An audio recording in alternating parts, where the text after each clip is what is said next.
Hey there, everybody. I'm just recording some video footage of my notes. I've got notebooks filled up with diagrams and papers and stuff that I've never printed before. Just incredible amounts of information. But I'm just showing that Kings, Prophets, Intercessors. Okay, my last video. There's 21 judgments in Revelation. There's 7 seals, 7 trumpets, and 7 bowls. And those line up with the Father.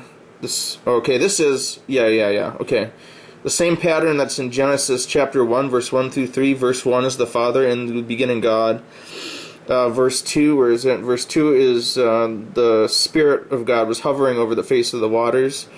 And then verse 3 is let there be light, which is Yeshua. He is the light of the world. So that's the pattern that we see in the beginning in Genesis chapter 1.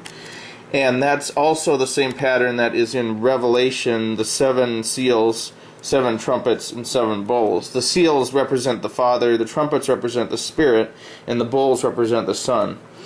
And it's very interesting how each of these 7 redemptive gifts patterns, the prophet, servant, teacher, exhorter, giver, ruler, mercy, fits the 7 seals.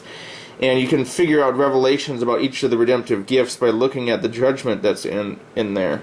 So even though it's kind of a negative positive thing where we're looking at something that's horrific judgments on the earth, but we can actually learn during this time, during the bridal season of the church age, that things about the redemptive gifts that actually can be used to bring a sense of life or something good to the earth rather than something negative before this happens.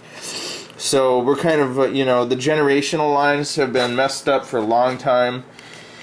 And the root iniquity sins have been continuing for a long time, and these things are finally being broken. I had a dream one time where I knew that the drug curse that's on many people, and it has been on me included, is part of a Native American curse that's about 1,000 years old.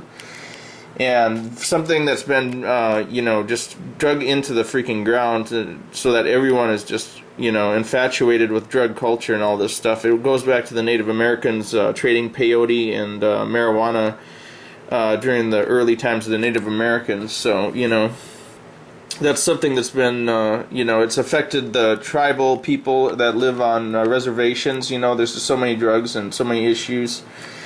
And just the perversion that comes with all that has affected many people, and that curse is something that I'm coming against and trying to break with other people that are walking in the same thing. The sense of holiness that you get from walking with God fully, purely, gives you a great boldness, and if you're doing things that are not of God, then you don't have the same boldness you would otherwise. But yeah, there's the seven seals, 7 trumpets, and 7 bowls. There's a lot of revelation there. I'm not getting into what each seal, trumpet, or bowl represents, but it does line up with the 7 redemptive gifts.